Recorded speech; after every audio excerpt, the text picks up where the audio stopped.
it's only when you get a story that a lot of people can relate to and that is evocative and generates emotions within people that people then realize the extent of the problem. We have a lack of imagination that when we hear, about the X thousand number of people died of air pollution this year, we're not really able to feel the sort of enormity of that and feel how much pain that was and how preventable that was. But when you tell one story, even though it's just one person, it does that job.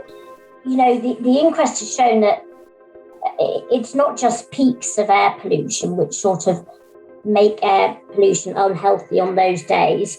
It's a chronic exposure. It's a long-term exposure to high levels. And I think that, the health impact, it's not just deaths either, although obviously that's the most serious.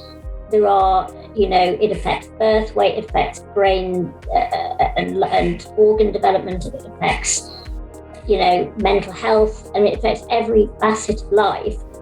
And I think one element of the Ella's case, which has been touched on but not explored and maybe in future, is, we have examined in detail her death and why her death happened.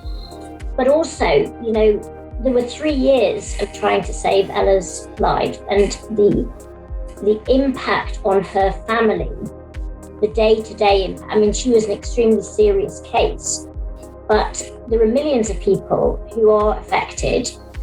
It affects the day-to-day lives. And I think that element of air pollution also needs to be recognised. And that's why it's so crucial that we tell that story. And I think that's our role as medical professionals in that, is to help tell that story as far as we can.